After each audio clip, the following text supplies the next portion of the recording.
Uncle এসে আবার বিরক্ত করতেছে, জীবনে একটা হাতে করে চকলেট আনে না, আর বিকাল হলে প্রতিদিন চা নাস্তা খাওয়ার জন্য আমাদের বাসায় আসে। কেমন ছোট লোক একটা বেটা। না বাবা, তোমার আঙ্কেল এইভাবে বলতে হয় না। কি এর ঘন্টার আঙ্কেল সে? আসসালামু আলাইকুম ভাবি। আসসালামু আলাইকুম ভাইয়া, কেমন আছেন? কি ভালো ভালো, আপনি কেমন আছেন? হ্যাঁ, আমি তো অনেক ভালো। তারপর থাকবে, ফিরে ফিরে খাইতে পারলে তো মজাই লাগবে।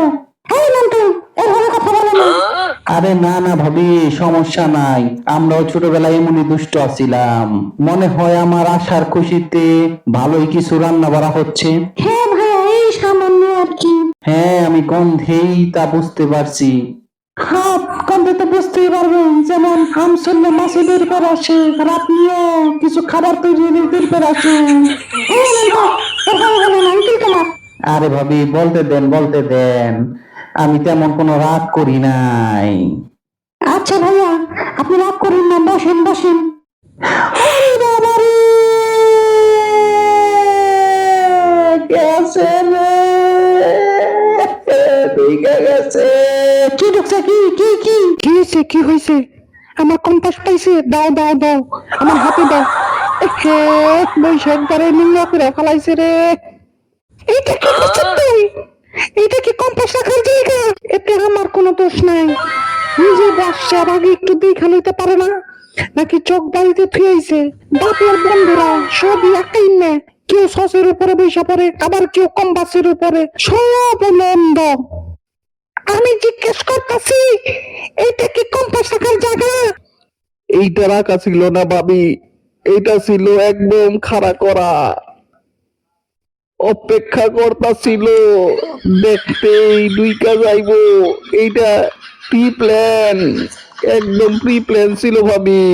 এইটা রাখার জায়গা পাস নাই তুই?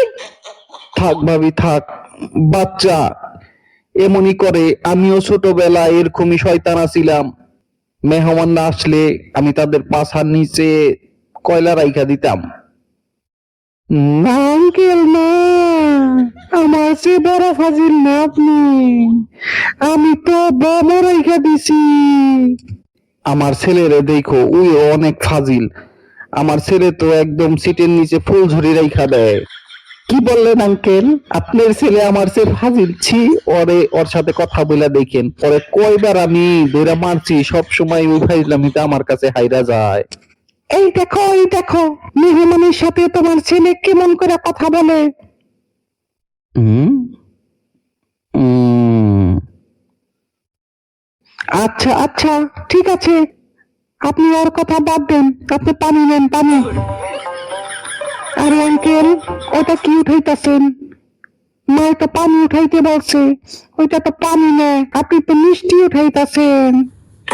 আরে ভাই, আপনি নেন তো, আপনি নেন, আপনি যেটা ভালো লাগে আপনি ওইটাই উঠান। না ভাবি, আমি তো মিষ্টি উঠাই নাই, পানি উঠাইতে চাইছিলাম, কিন্তু দেখলাম মিষ্টিতে আবার ময়লা লাইগা রইছে নি। না না, মিষ্টিতে কোনো ময়লা রাইখা রাখি নাই, আমি একদম চাইটা পরিষ্কার করে রাখছি।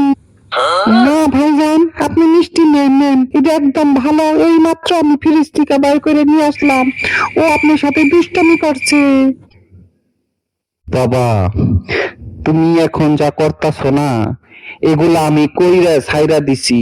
আমিও শয়তান ছিলাম, আমিও অনেক শয়তানি করতাম, তবে শয়তান মানুষের সাথে, তাদের সাথে আমি এমন ভালো ব্যবহার করতাম না।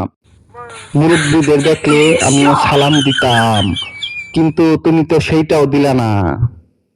আমি তোমাদের বাসায় আসছি, তুমি আমাকে দেখে সালাম দিছিলে?